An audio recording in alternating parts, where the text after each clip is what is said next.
گھر کے اندر مکمل خاموشی تھی۔ رات کے سائے گہرے ہوتے جا رہے تھے۔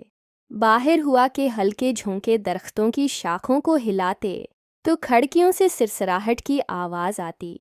میں اور میری کزن سارا گھر میں اکیلے تھے۔ ہمارے گھر والے کسی عزیز کے ہاں گئے تھے اور ہمیں کہہ گئے تھے کہ دروازے بند رکھنا اور کسی اجنبی سے بات نہ کرنا۔ شروع میں تو ہمیں یہ تنہائی اچھی لگی۔ ہم نے فلم دیکھنے کا سوچا، لیکن جیسے ہی ٹی وی آن کیا، لائٹ چلی گئی۔ اب پورا گھر تاریکی میں ڈوب چکا تھا۔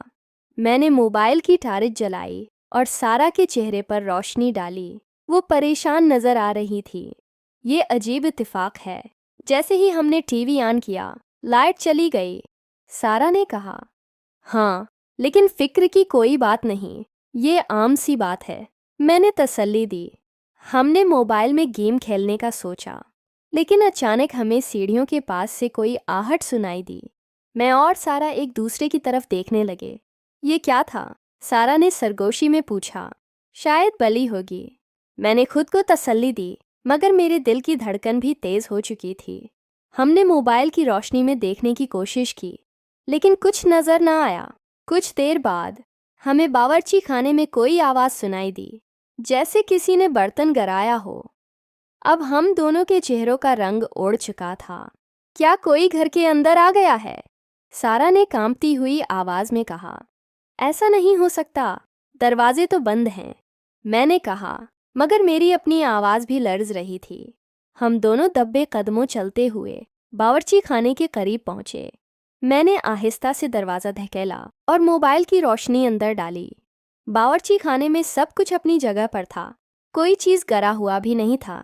یہ بہت عجیب ہے، ہمیں جو آواز آئی تھی وہ یہاں کیوں نہیں ہے؟ میں نے حیرانی سے کہا۔ اچانک ہمیں دوبارہ سیڑھیوں سے کسی کے قدموں کی آواز سنائی دی۔ اب تو جیسے ہمارے جسم سن ہو گئے ہوں۔ میں نے ہمت کر کے دروازے سے باہر جھانکا، مگر وہاں کچھ بھی نہیں تھا۔ کہیں یہ ہمارا وہم تو نہیں؟ سارا نے ڈرتے ہوئے کہا۔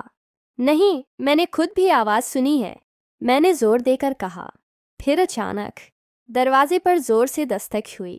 ہم دونوں کے دل جیسے حلق میں آ گئے ہوں۔ اس وقت رات کے 2 بج رہے تھے۔